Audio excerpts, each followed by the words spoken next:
Hi, welcome to Pre-Algebra Lesson 9-5. Determine outcomes of compound events. In this lesson, we'll be able to find all possible outcomes of a compound event.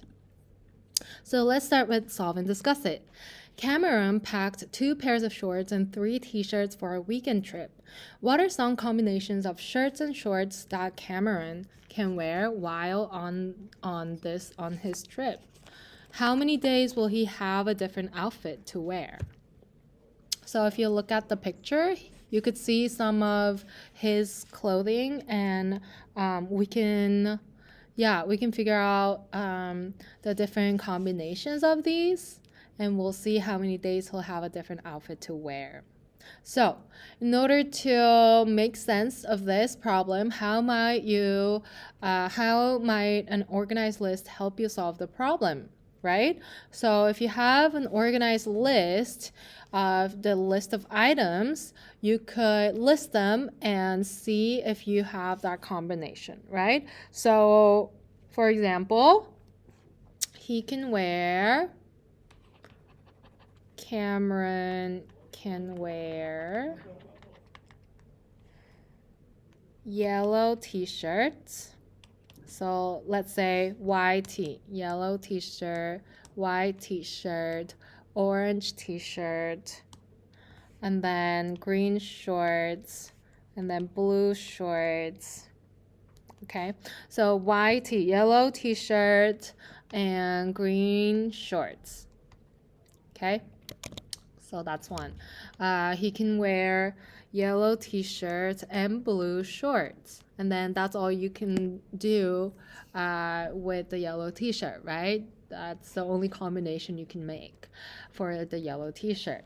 And then he can wear white t-shirt and green shorts, white t-shirt and blue shorts, right? And then finally, you have orange t-shirt and green shorts, orange t-shirt and blue short.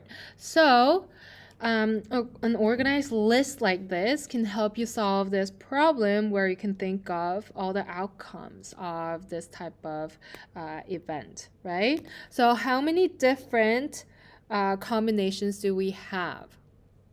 We have total of 1, 2, 3, 4, 5, 6 different combinations. So there are 6 different combinations. Let me type that. There are 6 different combinations. So there are 6 days that Cameron can wear a different outfit.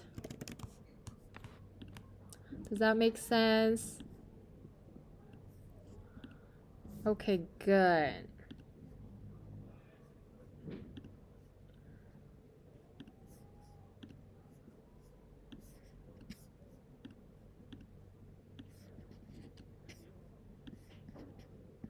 So this should be the final answer. Whoops.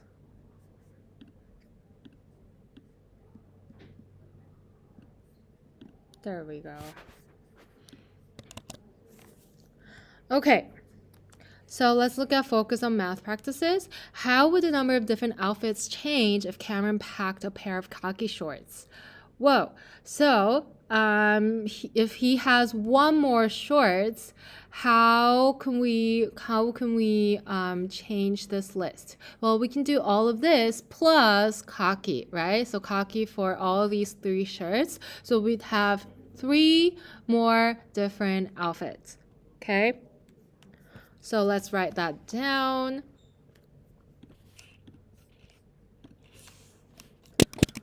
Cameron would have 3 more possible outfits. He could choose to wear any of the 3 shirts with the khaki shorts, right? Because we have 3 shirts, t-shirts, we can pair it with the new khaki shirt. Okay, good. So this problem is a great example for the outcomes, the different outcomes of compound events. So in this lesson, we'll talk about how to find all possible outcomes of a compound event. Let's look at essential question. So our lesson essential question is, how can all the possible outcomes or sample space of a compound event be represented? So we'll see how to represent them using different methods. So let's look at example 1 here. Find all possible outcomes. So now we have a different scenario. Haley has 2 sisters and no brothers. Josh has 2 brothers and no sisters. They wonder what the chances are in a family with 3 children that the children will be all boys or all girls. How can they determine all possible combinations of boys and girls in a family with 3 children? So what are the different events here, right? So child 1 is either a boy or girl. Child 2, either boy or girl. Child 3, either boy or girl. You could only be a boy or girl. So this is a compound event, right? A compound event consists of 2 or more events. This compound event consists of 3 different events, right? So we can make a tree diagram to represent the sample space instead of listing everything out, because sometimes it gets pretty tedious when we try to find all the list of outcomes, right? So tree diagram may simplify those lists. So child 1, if child is boy, child 2 could either be boy or girl, right?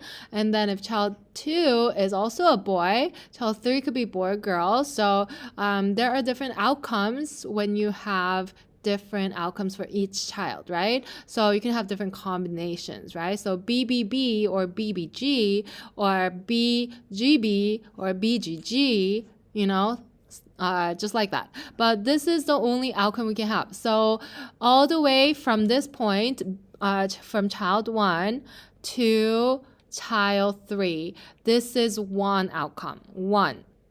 And then 2, 3, 4, 5, 6, 7, 8.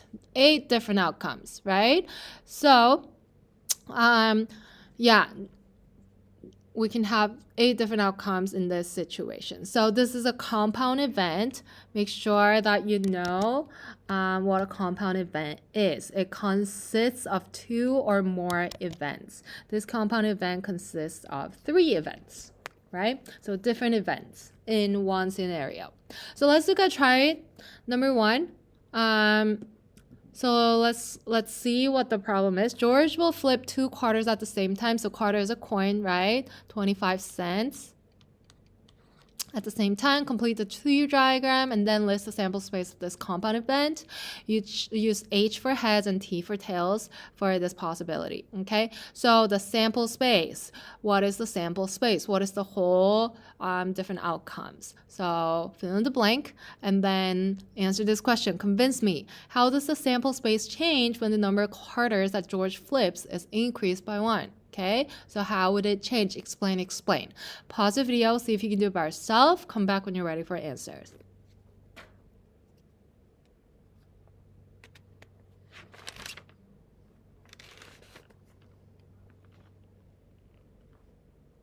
Okay, are you ready? So fill in the blanks for the tree diagram. So quarter 1, so the first quarter could be the head. You know, if you flip a coin, you could have a head, or you could have a tail, right? And so, and then you do it again. So this is one event, and then there's another event. So how many total of event do we have here? 2 compound events, right? 2 events. So yeah, we have a compound event of 2 events. So this is the first event, this is the second event. When we flip the coin first, we can have a head. When we flip the coin the second time, we could either have another head or another tail. Okay, so but then first time you may have flipped the tail. Then the second time you may have flipped head or tail. So HH or HT, TH or TT. So we have 4 different kinds. 1, 2, 3, 4 different kinds of different possibilities, right? So the sample space, we're gonna list all the different combinations. So we can have HH, head head, or HT, head tail, TH, tail head, and tail tail, right? Yeah, so the order matters in this case. And what about the second question here? How does the sample space change when the number of quarters that George flips is increased by 1? So you can say something like, how each time the number of quarters flipped is increased by 1, the sample space doubles. There are 2 possible outcomes when flipping 1 quarter, right? 4 possible outcomes when flipping 2 quarters. And then if we have another quarter, then we have 2 more outcomes for each of this second event, right? So then now we have 8 different possibilities, right? So then it doubles.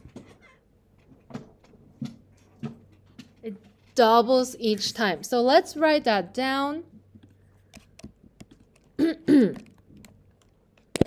Each time the number of quarters flipped is increased by 1, the sample space doubles. There are 2 possible outcomes when flipping 1 quarter. 4 possible outcomes when flipping 2 quarters, and 8 possible outcomes when flipping 3 quarters. Okay, so far so good. That was example 1. Let's move on to example 2. So use a table to represent sample spaces. A game is played by spinning the 2 spinners shown.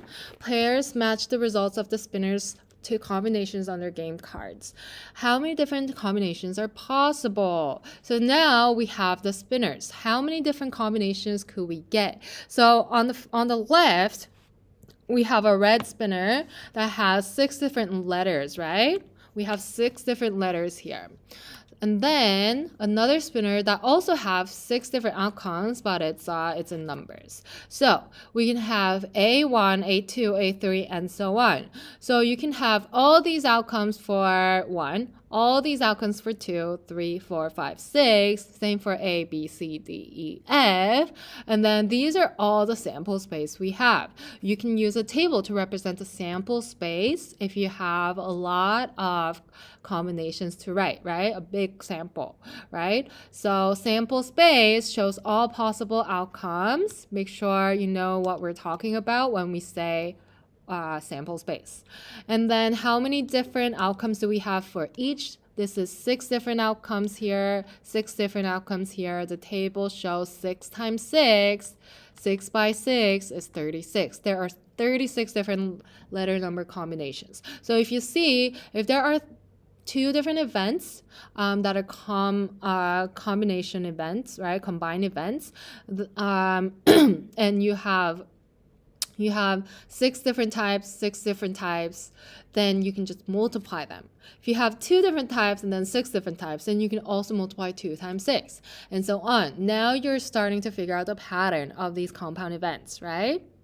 So table is one way to represent our sample space. Let's look at example 3. Use an organized list to represent sample spaces. Stan will roll a number cube labeled 1 to 6 and flip a coin. So now we have a cube labeled 1 through 6, and then we have a coin. So how many different outcomes can we have for a cube?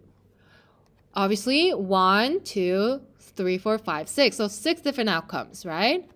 And then for a coin, you can either have a head or tail, so 2 different outcomes. So you can already tell by the pattern that we have noticed here, you can multiply these 2. 6 times 2, 12 possible outcomes total.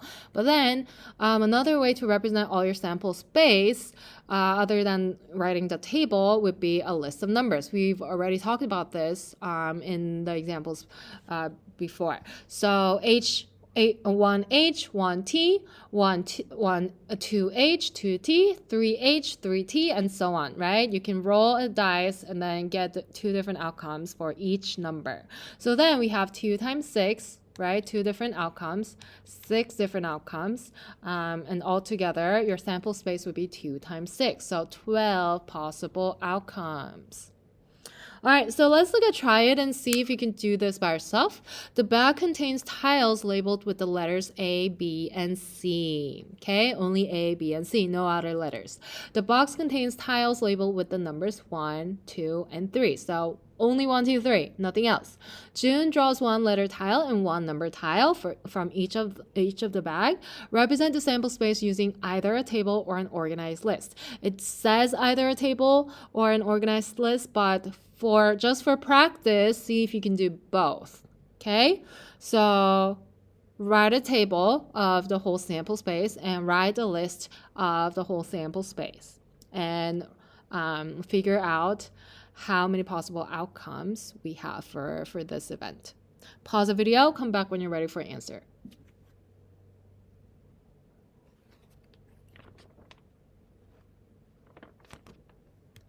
Okay, are you ready?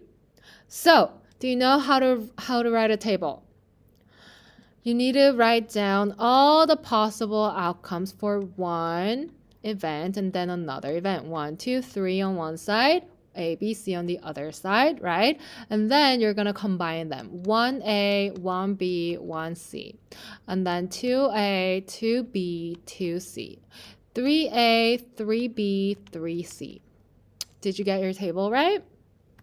Okay, so if you don't know how to write a table, you need to practice. Let's look at the list. List is pretty easy. You can just list all these numbers, right? In a set notation, you will do this squiggly parentheses, right? And then you'll write all the combination in parentheses. So A1 is one combination, A2 is another, A3 is another, and then we have 2A, and then 2B, and then 2C, and then we have 3A, and then 3B, and 3C, and then close your bracket. Okay, so that's all the sample space represented using both table or an organized list. And so total, how many total of sample space, or how many possible outcomes do we have? Even though they didn't ask, you should still be able to answer this. 3 times 3 is 9 possible outcomes. Okay, good. So that was 9-5, determining outcomes of compound events. So let's summarize our lesson. A compound event is a combination of 2 or more events. This is a vocab word. Please remember it. An organized list, table, or tree diagram. Oh, we forgot to practice tree diagram on the last try it. Yeah, let's do that. For a tree diagram, you can do A, and then 1, 2, 3. B, 1, 2, 3. C, 1, 2, 3. Yeah, ideally you would want to put it either horizontally or vertically. It doesn't really matter. Yeah. So now you learned how to write the organized list, table, or tree diagram to represent your sample space of a compound event. So you should know how to make all of these, okay? The sample space for flipping 2 coins consists of 4 outcomes shown in the example. So in your notes, please don't forget to write this key concept. All right, that was lesson 9-5. We'll continue with the next lesson in the next video. Bye!